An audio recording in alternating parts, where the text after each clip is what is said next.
Welcome to Wizard World Virtual Experiences, Pop Culture Psychology. I think it's episode 16, but we've done quite a few of these. Hello, hello. Hi. Hello. Panelists, we're going to go with the placement of that. We're going to go just the order I feel like it looking at the screen. Travis Adams, who are you? What do you do? What are you known for? Hi, my name is Travis Adams. I'm a Marine Corps veteran and a social worker. I specialize in working with PTSD veterans and active duty service members, and I use pop culture to help explain things. And I write for the series of books that Dr. Langley is the lead editor on. Tracy. Hey, I'm Tracy Vozar. I'm a clinical psychologist and professor out here in Denver, and I work primarily with caregiver-child relationships. Done a little writing with Travis in the past and excited for more. Kat. Hi, I'm Kat Forgia. I'm a marriage and family therapist in Pennsylvania, PhD student. I have 2 podcasts and worked with Travis on one of his books and hoping to participate in some more. I really should have all these books right on hand so I can be holding them up as you're referring to the ones you contributed to. Scott, of course, with Scott, Justine, and Colt, I have to hold up all a library because and Travis, I had a whole lot of them too. So a number of you have contributed quite a few. Scott, who are you? Hello, I'm Dr. Scott Jordan, aka Zombie Scotty, cognitive psychologist, philosopher at Illinois State University, and I also produce Dark Loops Productions on YouTube. And I'm thrilled to be here. Colt. Dr. Colt Blunt, I'm a forensic psychologist. You can learn some more throughout this. To the point, man. Short and sweet. Okay. Sweet. Hi, I'm Justine Mastin. I'm a licensed marriage and family therapist, a licensed alcohol and drug counselor, as well as a yoga teacher, podcaster, and writer. And I have a new book out called Starship Therapize, using therapeutic fan fiction to rewrite your life. Available wherever fine and, okay books are sold. Practice that. She knew exactly what she was doing with those hands. That looked rehearsed. Well, it was way back in one of our earliest ones of these things together. I said, we need to show your book off. I mean, I got something with my Batman book right there, right behind me. Mm-hmm. Because I also have, Christian Bale looking over my shoulder when the camera's in its usual position. And Justine is like, oh, I need to make sure to have that. So, and then every time she shows that off, it just makes me proud. That's right. Show things off. So we're talking Loki today, or Lokis, and whether we're talking Loki, Sylvie, Kid Loki, Classic Loki, Alligator Loki, or who knows what Lokis are to come. Before we get into psychology, and by gosh, we're making sure to talk some psychology so that we're not just any other panel. There's one thing, Wizard World has had a reaction panel from the finale. But first, let's start with your reactions. How do you feel about the series? I enjoyed it. I enjoyed the series myself overall very much. I haven't watched Doctor Who in a while, and this really tickled that Doctor Who urge for me. I loved it. It was the most Marvel thing I've seen in a while, and it took a lot of chances, and it was just a lot of fun. Mm-hmm. Yeah, agree. It felt so like comics. It felt just true to comics. And there was so much good emotional stuff and action and an alligator. I mean, heart emoji. I thought it was really good. It's probably the first of the series that didn't leave me like kind of questioning like what happened. Like it packed everything in. It made me want more, but I didn't feel like it left anything really too far hanging, except for the obvious cliffhanger for that reason. And it was actually the first one that promised more at the end. Mm-hmm. Yeah.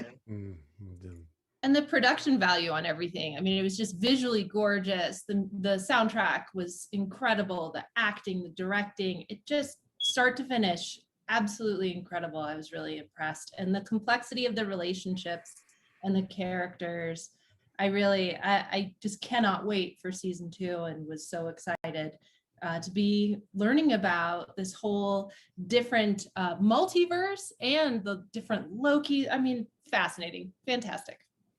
I absolutely loved this series out of all of them. Like, I liked WandaVision, but I think this one I loved the most. I felt it was like way too short. But I love the fact that they threw in all those variants, and then you had all those wonderful Easter eggs throughout the whole series that you like. I sat and watched. This is the first one I've watched. Like, I think this is my 4th time running through it. So right before this, I was running through it again. I just finished the last episode before I jumped on. But I really liked it. And again, those Easter eggs, and if you can go into the comic books, you get a lot more of those, like Throg. Like, I had to find out like, I wasn't a Marvel person before the MCU, and the MCU has gotten me really into Marvel lately. So then I was like, okay, well, Alligator Loki. And then I was like, oh my God, that's a frog. Oh my God, that's Thor. Well, there have been 2 Throgs. There's the first one, which was actually Thor getting turned into a frog. Back, I believe, Walt Simonson's run on the comics, which I remember reading that when it came out. I mean, some of my friends and I, we were talking about the things Simonson was doing. It was wild. And then later on, there was a frog that picked up a piece of shrapnel from Mjolnir, and that frog was worthy and turned into a new frog Thor. So there have been 2 frog Thors. So look at that. I only got to see so far so I have the Marvel Unlimited app, and I've only gotten to see the episode, well, the one where he turns into the frog. So that's where I'm up to right now, and I'm just like, oh, this is so cool. But yeah, the showrunner said that Alligator Loki was part of their original pitch. They thought that was an important part to really say, this is what we're doing with the show. You know, I forgot 2 of my favorite parts too, and that's Jonathan Majors as King the Conqueror / He Who Remains, and Sophia Di Martino as Sylvie. I just thought, wow, the acting was out of this world. And Jonathan Majors, I already loved him from Lovecraft Country and other work he's done, but he just mind-blowing performance, and I'm so excited he's going to show up in the MCU into the future. Kimberly Will Starrin asked, didn't Falcon and Winter Soldier tease a season 2 or no?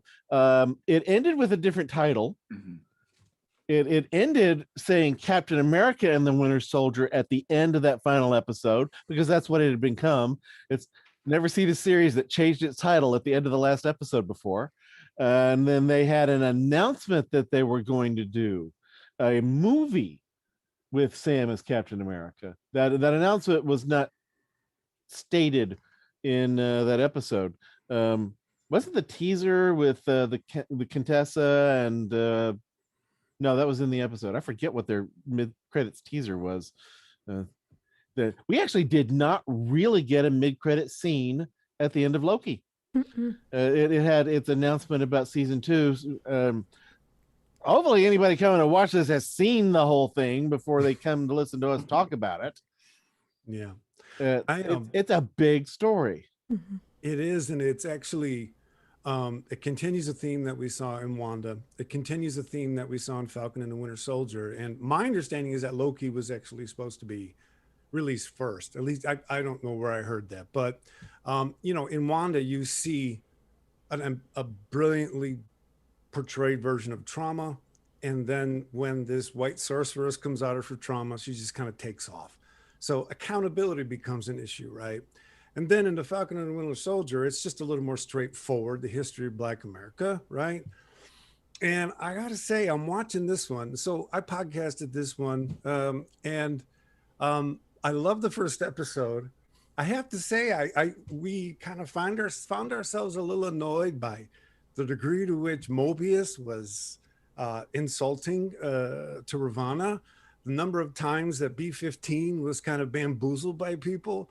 And we tried to figure out what's going on here. And then what's his name? I left that. Jason Johnson published today that basically this is the TVA is a Black-owned business. And then you get a total reorganization of what this series is. And then I'm thinking, oh, damn, and what's it called? Loki. somebody read American Gods by, Neil Gaiman. I won't spoil American Gods for anybody, but the idea that you center these two white characters and you have all these non-white ancillary characters and you have this narcissistic love story that plays out. And then, I thought, wow, this is a Trojan horse of sorts, right? Because it's got the Doctor Who stuff. I was in, and then I saw those other things. Anyway, I can't swear that's what Disney was doing, but it's consistent with what they did from Iron Man to Endgame, deconstructing the white billionaire, bringing in Captain Marvel, bringing in Black Panther, having everybody have to solve the big baddie at the end. So for me, this was kind of picking up where they left off, in a way that I have to admit I didn't see it first. And I thought, damn, well, it's pretty brilliant. I'm kind of beside myself when I think of it that way. Now, on the narcissistic love story, which I know was not the main thing you were just talking about, but a comment from Shelley Reckner Langdon: it was easy for Loki to fall for Sylvie. The Sylvie version might be what Loki wishes he could be, and vice versa. Thoughts? Well, mythology, Loki changed gender. He turned into a horse and got pregnant. Yeah, where's that story in the MCU? And the paperwork on gender for Loki, it said fluid on the paperwork that they showed in the series. So there, even though we don't really see gender fluid aspects of Loki being shown, aside from the fact that, well, that one's a woman. Right, but he's canonically bisexual. Yay! But then what romance do we? Well, they're both canonically bisexual. Yes! But then who do we see them with? Or actually, he assumed that about Sylvie. She didn't really confirm it, but we took it as that. But then who are they with? They sure look heteronormative there. Yeah. I wanted to go with that and do the whole if you go with the whole life that Loki has had, he has been so self-pitying and self-doubting his whole life, kind of trying to live up to who Thor is, who he feels Odin wants him to be, and I think the only one that really kind of accepted him and kind of encompassed everything that was about who Loki was Frigga. So she died. Loki didn't do that whole what do I love about myself? So to say it's kind of narcissistic self-love, I mean, it's the self-love we all kind of need in our life, except the fact that this one is a variant of this one. So I mean, if we could go out in the world and find our kind of variant form of ourselves, would we love who we are the way Loki fell in love with himself? Because the parts that he loved about Sylvie were parts that he had. He just never really looked into himself to see them. And the parts that he was kind of scared of in Sylvie were the parts that he saw in himself as well, that he's scared of in his own, that he has that capability. When classic Loki, that's what they refer to old Loki as. When classic Loki, hears about the female Loki, he says, "This sounds terrifying," and Loki just delighted, was like, "Yes," and that's what's wonderful about it. It was awesome. Yeah, I like the fact that you actually get to see him develop as a character, and you see the tears when he finds out that his mom died. And how Asgard got destroyed. He watches that, and you can feel his pain. And I think that that's also something that helps his character growth. He's just okay, I lost her. I don't want to lose somebody else that I actually have feelings and caring for. Well, it's outside the movie the first movie Joss Whedon directed, The Avengers, outside that one, we generally don't see Loki being that murderous. For all the talk, we don't really see him being that big on murder. Do we ever see him kill an Asgardian? I've watched through those movies. There is the guard that he replaced before replacing Odin. We don't know what happened to that guy, and it's never indicated for sure. But otherwise, I don't know for certain of him killing any Asgardian. And even when he gets to killing so many people on Earth, okay, that's like a different species from his point of view. He just found out he was adopted, so he's got a massive identity crisis, and he's carrying around this stone that could be influencing him. Mm-hmm. So, although Mobius did say, he's like, you've stabbed people in the back like 50 times. I'll never do it again. Today's your lucky day. So, is Loki a psychopath? Yeah, that's a tough one. I mean, he definitely does a number of things that make you think. And I think that they set him up as a character to where even until the end, you question that motivation. You question, is this the type of person where they are going to, again, stab you in the back right at the last minute? I was still not convinced up until the last moment that that Loki wasn't going to stab Sylvie. I thought that was a possible direction they could go. You know, he seems to have a lot of those traits, or at least he embraces a lot of those traits. Being the god of mischief, what do you know? He tends to lie, he tends to con, he tends to manipulate, he does all those things. So he's got at least those traits. He certainly seemed to lack remorse for his actions. I mean, what's the death count? How many people has he killed? How bad does he really feel about that? The fact that he sees some people potentially as being lesser and some as greater, and not having as much concern about killing mere humans, but he won't touch an Asgardian. That seems kind of narcissistic. That seems even a bit psychopathic. Is he a true psychopath? How do you rate a god on psychopathy? How do you rate a powerful being on psychopathy? I don't know. You got to write that one down, by the way. That was a good line. That was a good line. That is a great one. Yeah. Well, it's recorded here, so he can always go back and get it then. The thing is, they humanized him, right? They humanized him for the last half of the MCU, and then they used this arc to do that to him. That's one way they could have gone with Loki. I have to admit, I thought it would have been interesting once he became completely other regarding, as he sort of did, that he suddenly was no longer a Loki, right? Somehow he just wasn't Loki anymore, because depends on what you think Loki is mythologically. Either Loki's a person, or Loki could simply be a mythological expression of humans having intentions in an open world. Because, Loki does all his work against other people's intentions. He doesn't just go out and blow stuff up. He wants to make sure he's thwarting you, just like the Joker. He wants to make sure that he's thwarting Batman's intentions. So if you look at Loki that way, once he's other regarding, he's not Loki. Now, that's not the way they chose. They did another, but they totally humanized him. And for me, that meant that he was never a sociopath, right? He misguided child. I've got quite a bit of chatter from a number of people out here. Kimberly Wilstara and wishes they'd kept the lore of being a parent for Fenrir. This is another creature that is, although in this case Loki was the male parent in mythology. There's a bunch about the self-love issue. Shelley Reitner Langdon, we can say it is self-love, but each version of Loki has an emphasis on different parts of who Loki is. We love different parts of ourselves. Even the Loki on the planet, we're at war with themselves. We also hate different parts of ourselves. Loki is literally his worst enemy. And then Paul D. Schreiber, and he breaks his own heart too. A lot of my clients, when I talk to them, they realize they're their own self worst enemy. They cause a lot of issues, whether it's self-sabotaging because they say that I won't be loved, so they push away people that are loving them,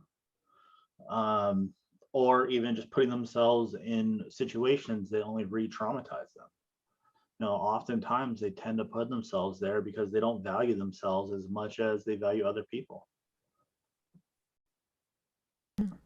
This whole thing to consider the psychopath question. Sorry, Justine. No, go ahead. From a variant perspective. And so what traits do the variants show? And thinking about, for example, classic Loki and the huge sacrifice that he makes, right? I found that fascinating. I found his backstory in particular to be really intriguing to the question of who is Loki? Is he a psychopath? And then the infighting amongst the Lokis as well, how fascinating that was to see that that many Lokis on the planet, first of all, that they survive, right? But that they still are each other's worst enemies. Yeah, I took it with classic Loki. I took it as he was exactly the same person until he made that choice that made him survive Thanos. And it sounded like they were identical up until that moment. So he's very much seems to be a projection of where Loki could be. In fact, what Loki calls him, us in the future. Yeah. And looking at boastful Loki with his... I want more boastful Loki. I want to know more about him. Yeah, I would love that, especially like his Mjolnir and watching it all like like Frankenstein together would be kind of cool. And watching him turn over on his friends to President Loki, and then President Loki again flipping it on him, and then all the Lokis flipping it on each other. I wanted more President Loki based on like all the previews and everything you saw. I mean, there's socks and outfits, but you got about 14 seconds of him. So yeah, and then he does this. Yeah. Yeah, well, when that whole scene plays out, right, where none of these Lokis are trustable. And for me, that's what that does. That's kind of a foil for our Loki's development, right? If you stay this way, buddy, you're not going to become a better person. And so he becomes more other regarding, falls in love with a variant of himself, and becomes, if you can be other regarding, falling in love with yourself, I'm making yeah, well, and that's no, Scott, that's so great, because it really like ties into where my head has been going, which is there's this style of therapy called internal family systems, and it's based on the idea that we are not a unitary mind. We are multiverses. You know, Walt Whitman, we contain multitudes. There's a part of us that feels like this, and a part of us that feels like that, and a part of us that holds this feeling and that feeling, and it felt like we were seeing the Loki internal multiverse. And you know, our Loki, who in internal family systems, without going down a big road, like there is a capital S self that's sort of driving the bus, and so we got to see the self in relation to the parts. And you know, some of our parts we love, and some of our parts are we don't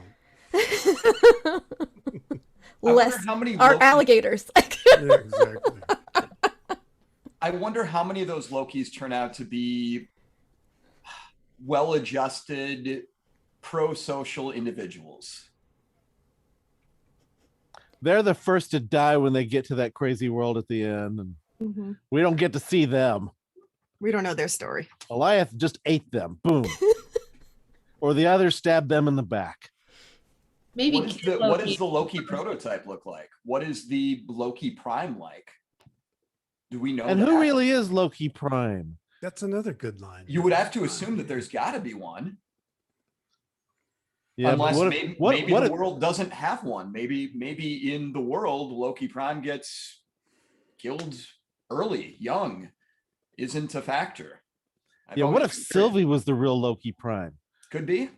Yeah, as I no, the timeline that produces Kang in his 31st century had to have a male Loki. And Sylvie's left over from way back when. Yeah, and that's maybe why, like, because she was just sitting there playing when she got taken. Maybe she's too much like the base model. And there's several lingering questions from the show. And one of them was what she brought up in the elevator with Ravonna. She asked what her Nexus event was, and Ravonna claimed she didn't remember. And there are a couple of other unanswered questions. Like this mystery of, who's the other person hunting stuff for her? There was this indication. My thought was that it's an alternate Mobius. As we've got Shelley Reitner-Langdon on the psychopath question. A psychopath has no conscience. It kind of depends on how we define conscience, how we define psychopath. Are we talking about the emotional aspects of conscience? You know, that they're unable to have the feelings about right and wrong that the rest of us have, or empathy for others. And for some, that's the standard definition. Strictly saying they have no conscience is a little bit more of an older kind of definition, without focusing as much on what does that mean. And Colt, you're accustomed to looking at where do they fit on the psychopathy checklist with the these different aspects, which about half of that has more to do with the classic old inner qualities, and about half of it has more to do with what looks like antisocial personality disorder. Well, and even beyond that, when you look at psychopathy as defined by Hare, really the stuff that loads into what makes somebody a risky person doesn't end up being the prototypical personality stuff. It ends up being more factors about actual antisocial behavior. So you're absolutely right. Also, it's maybe not always the most interesting way to talk about characters like Loki. There's just a lot more to them than that. I hate to say it, but it's complicated. Well, it's psychology, so of course. Mm-hmm. But go ahead. with the psychopathy thing, and this isn't my field, so you can correct me if I'm wrong, definitely. Then why are you here? What are you? I'm a marriage and family therapist, currently going for my license. So everybody cross their fingers. But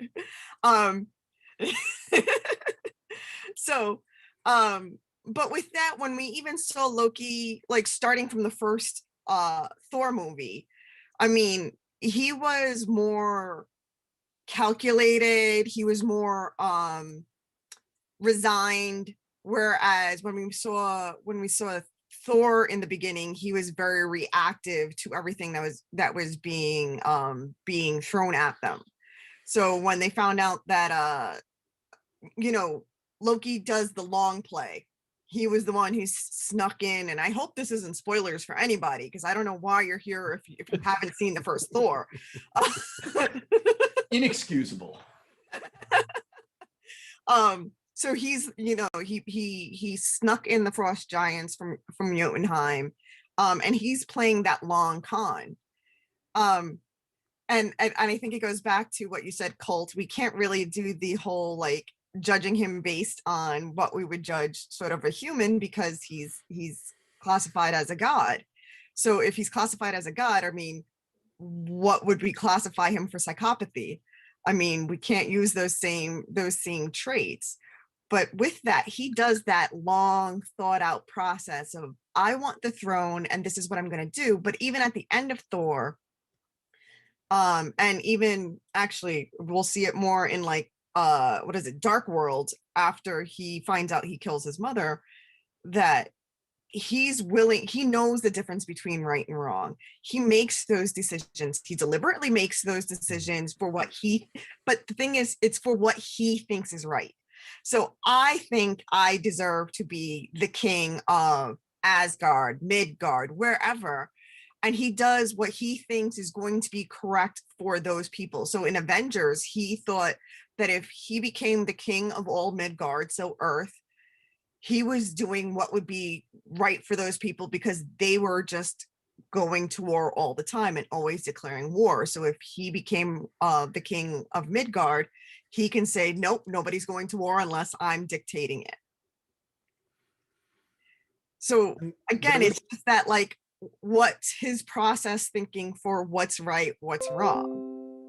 Yeah, they do it. I like what you said there, Kit. They also, I guess when we see him in the movies first, he's a prince of Asgard, right? And that's the world we know that he has seen. We don't know that he's seen anything else. And then basically, as he gets further and further out into the world, meeting diverse people, different types of phenomena, suddenly we see him becoming more mindful, and to the end, up until the point where he ends up in this show. So there's a nice travel tale hidden in there, right? Of go out and see the world, and perhaps some of the assumptions you make will be challenged, and some of the things you believe to be true will be challenged. So there is that nice tale baked in the cake across his character that I kind of like. Paul D. Schreiber, he had another comment about psychopathy, but I'll save that for our after show that we'll record. He's also brought up a different topic. Classic Loki was the closest to being self-actualized. And with that bit of wisdom of being able to recognize his change, he was done. This is so self-actualization, reaching, you could say reaching your potential as a human being, but they're still growing. You could say just reaching basically what Abraham Maslow thought was the best kind of person to be. it's this is an interesting bit. It's a old classic Loki he still had some cynicism, but he also had reflected upon himself and his alternates a lot. Do we think that this was the best Loki can be? He was fairly altruistic, at least at the end, or at least he saw a higher purpose for giving his life. That was something that we certainly wouldn't have seen out of, our Loki in the first movie or in our first experience with him.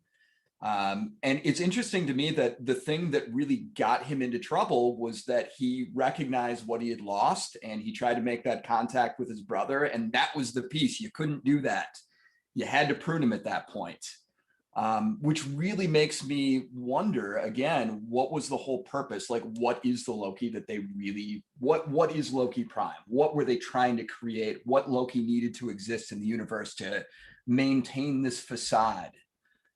That's something I still really hope we get to hear about. That's funny thinking about like that Thanos event and being the catalyst switch for the two, right? Because one is selfish and protects himself by vanishing in the background, letting Thanos think he's killing him, and that puts him on this altruistic path, when the other one sacrifices himself for everything going on and tries to kill Thanos and ends up dead and down that path. So that event led them in completely two opposite directions. Yeah, I like that you say that, because it was setting up a pattern of once Loki becomes other regarding, he's gone. Right? It was setting up that pattern, but it didn't really play out with our Loki. So we'll see if it does. But I like that idea that you can no longer be a god of mischief if you are other regarding. I don't know. I saw that pattern, but they didn't flesh it out completely. But I thought it was pretty cool. Well, do you think that's why they pruned Sylvie so quickly, because she wasn't that sort of god of mischief? Because I mean, they took her as a child. I mean, yeah, they did. Kid Loki was completely different, because in that he says, I killed Thor, so he killed his brother and that was his Nexus event. But Sylvie, honestly, we don't see a Nexus event. She's over there playing so her version of Ragnarok, which I thought was amazing. She's playing with Franja. I can never say that name. But yeah, big dog thing. And Rear. Playing with that, but instead of Hela, it's got a giant dragon, which then goes to like, so did Ragnarok happen on her timeline already? What do we see with that? And I want to know more about kind of Sylvie and how, like, why she got pruned so early and why she didn't get the ability to kind of get that self-actualization. She never gets it, that I see. She's still in the whole thing of she's just there for the revenge. I mean, one option could be that Kang had to prune all Lokis that didn't end up in front of him at the moment of threshold. Because remember, they're sitting there and then, we've reached the threshold. I don't know what's going on now. And the only variant that ended up there was actually Sophie, and then this version of Loki that was killed by Thanos. So I mean, maybe that's because the old the older classic Loki, he was kind of the bookend to the other Lokis who couldn't trust each other. Now you have an altruistic Loki, you've got these bookends, and then you got this guy that's like the happy medium, who's the one that's supposed to end up. I don't know, that seems like what they're doing, because we did get that endpoint in front of Kang. Yeah, I took it as Kang only wanted the timeline that would produce this version of himself in the 31st century, and anything that could alter it to produce some other Kang had to go. And so Chris, we're running low on the time, and I assume anybody watching this will realize who we're talking about with Kang, because he wasn't called that in the episode. But He Who Remains had been known as Kang in younger days. This seems to be the Immortus version, but instead of calling him that silly name, they took the name He Who Remains from a different character. Shelley asks, do we know for sure this Loki is our Loki? That moment he looks at Sylvie changes a timeline, right? Yeah, what do we mean by our Loki anyway? We could just as easily, our Loki was the one who got killed by Thanos, but no, we don't think of that one as anymore. We think of it as this variant of him who didn't even get to that point. Because it was the same person, exactly the same person, until you get to that moment when the Avengers are playing time travel game and he sees a cube. Yeah, it was a copy from an earlier time. Or why what is it really a copy? Aren't they equally real? They each have math. They're copies of each other. My brain. It's all timey-wimey. Well, there's also that end scene where he ends up with a different Mobius, where Mobius doesn't recognize him. And yeah, and the show, and they have acknowledged that is what that means. It is now the TVA itself has a different timeline. Yeah. But I mean, look at the statues. I mean, yes.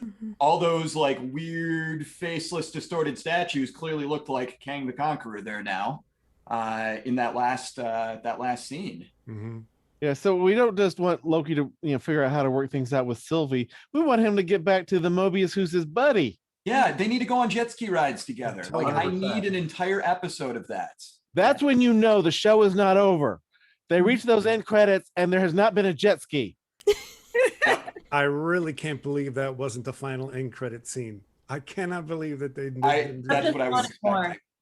Kept wanting more. I'm wondering, did our Loki get reinserted into the timeline from prior, and hence when we see him early on watching his own death, right? Mm-hmm.